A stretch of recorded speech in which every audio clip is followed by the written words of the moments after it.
Hi, I'm Jarek Krzaska, and I'm the author and illustrator of a lot of books for young readers, several picture books and graphic novels, and for years now I have been painting faces on pumpkins with my kids around Halloween time, and then posting photos of those pumpkins to social media.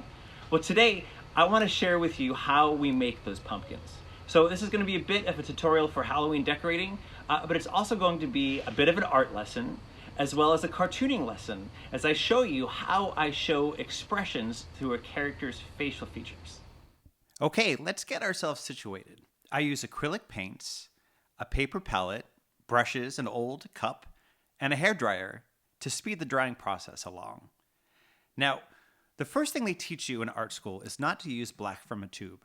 So using ultramarine blue paint and Burt Sienna, I create my own black paints. I lay out the other colors I'm going to use. Here, I'm going to use cadmium orange. When I mix burnt sienna and the cadmium orange, I'll get a nice darker complexion for the pumpkin. I'll also lay out other warm colors like cadmium red medium, cadmium yellow medium, Naples yellow, titanium white. Now I'm going to want to use white sparingly. White will make everything look chalky. When I mix the cadmium red medium with the cadmium orange medium, I'm going to get a nice in-between complexion for the pumpkin's skin. When I mix the cadmium orange with the cadmium yellow, I'll get a lighter color. Now, yellow acrylics tend to be very thin, so I need to layer these. It will also help if I put in some of this Naples Yellow, which is very thick. And Naples Yellow will act as a good substitute for white when I want to create highlights. Because again, whenever you add white to something, it's going to make it look chalky and plastic. Now, not all reds are created equal. This is Quinacridone Red. I never remember the name. I'll put it down in the comments.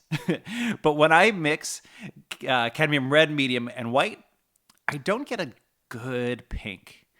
But when I mix the Quinacridone Red and white, I get this rich pink. Now, I've been using that particular red for years and years and years. It's the pink that I used for creating Pig from Punk Farm. I still don't know how to pronounce the color. Now, if I want to make a character look scared, I make sure that their pupils are not touching the border of their eyes. When you can see white all around the character's eyes, it makes the character look terrified. Now, when I'm creating and painting my characters, you want to give the impression that there is some blood underneath that skin, like blood flowing in that character, giving it life, which is why I add red to the cheeks of these pumpkins. Now, I'm using non-toxic acrylic paints. You'll see sometimes I'm putting my fingers right on the paint and rubbing it around. If you're using whatever paint you're using, make sure it is non-toxic. Now, I also consider the stem. So for this stem, see how it looks like it's like breezed back? So I imagine that this character was so scared that their hair went up and back. And in this case, the stem did. So this character is going to look terrified at something it's seeing off in the distance. I'm also going to create the illusion of space by adding some dark colors underneath the character's eyes to give it the impression that those eyes are sitting in a socket. And the same thing with the character's quote-unquote lips. Light and shadow to make it look as though the character has been carved and is opening its mouth.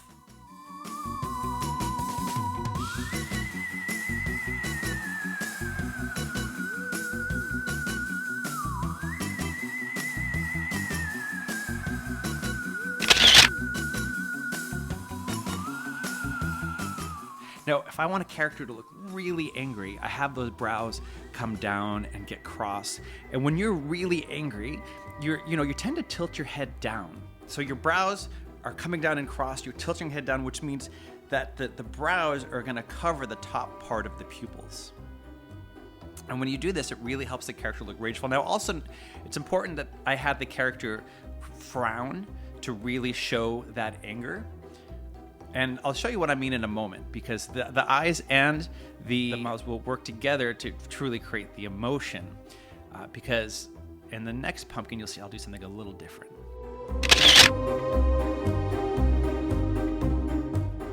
Now this character has a big old smile, so you think it's going to be a happy pumpkin. And it's smiling big with teeth. But now if I draw the eyes to be cross, it just looks maniacally evil. I also used some of that orange and Burt Sienna together to create a shadow underneath the character's eyes to make it look like it has, it hasn't slept in days or something.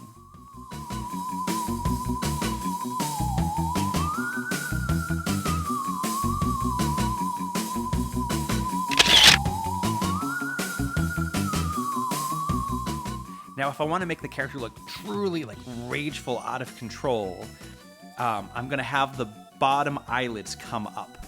And that makes it look like the character is so angry that it's not going to be in control of its actions.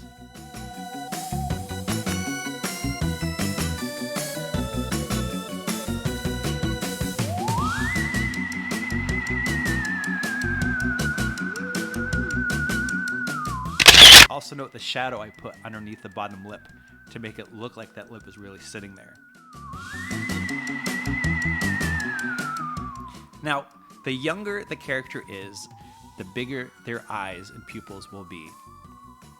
And so giving this character just a little tiny smile, but then really big pupils, is going to give the appearance of it being very cutesy.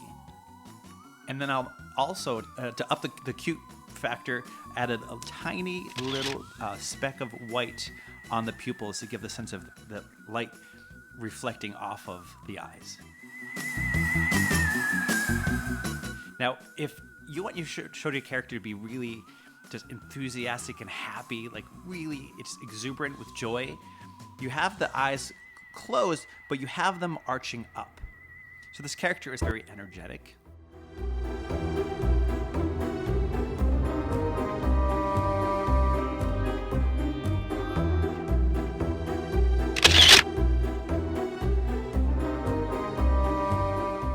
Now, if I were to do the same thing where the character's eyes are closed, but I have the character's eyes arched downward, it's going to give the appearance that the character is really content.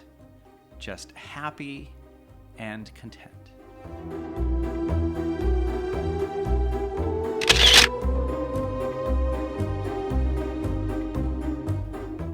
Now I wanted this character to look a little conceited. So the character has a little smirk and an expression kind of looking off to the side. I also really like the shape of this pumpkin. And because the pumpkin, this is more yellow than orange, I had to change up the palette I was using.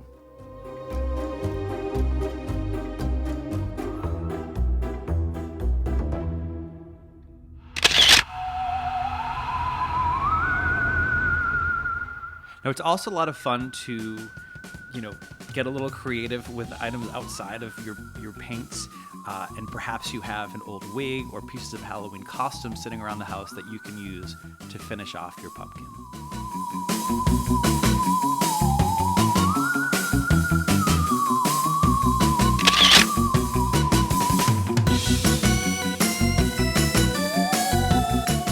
Now, it's also fun just to look around and see what other gourds you might find and what kind of inspiration you might find in the pumpkin patch or in the supermarket. So I saw these two little gourds, and to me, they looked like Muppet eyes. So I grabbed a paper clip, fashioned it around, and just fixed it there. Super simple, but very effective.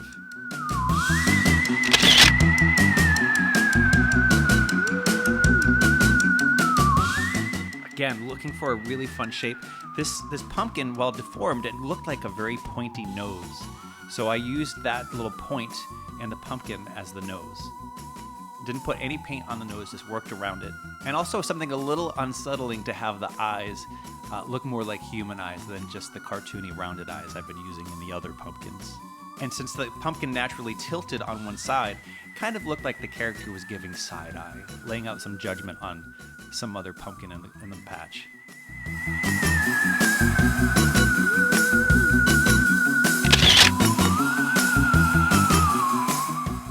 Again, just looking for really fun, weird, quirky gourds. This, to me, it already looked like a character. It just didn't have a face yet.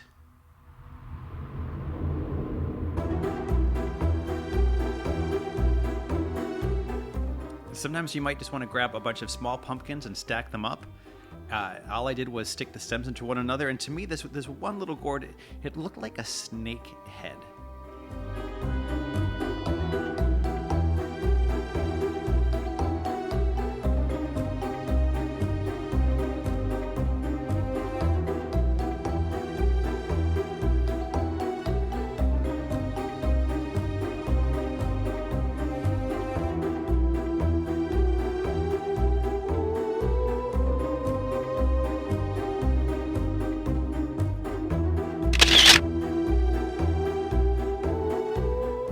This gourd straight off the bat just looked like it had some sort of superhero mask on. So all I did was add the eyes, and to add dimension, I just cut a little mouth into the gourd and then added some dark colors into the mouth that I cut open.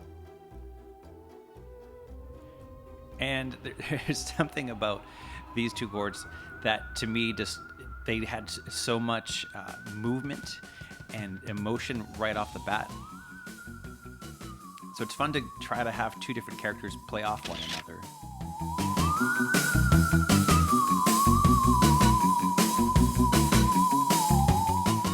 I also really love finding some white pumpkins and turning them into skulls. I really limit the palette for this. I just use a black paint, like the kind that I created using ultramarine blue and burnt sienna. And I used the slightest bit of Naples Yellow mixed in with that black to create the illusion of space and shadow.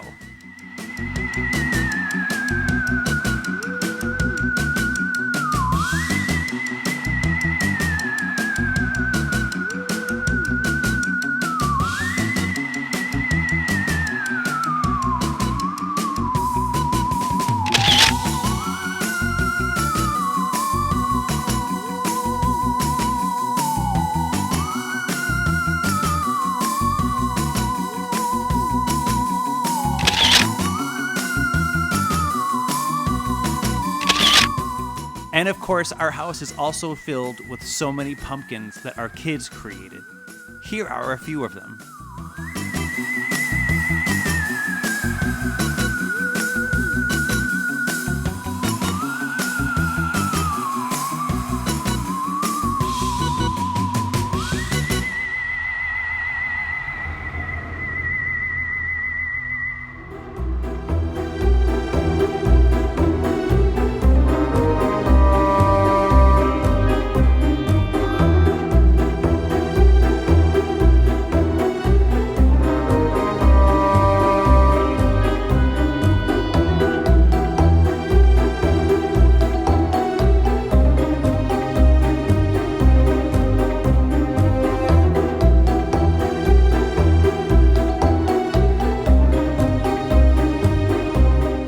Well, thank you so much for watching. Again, my name is Jarrett.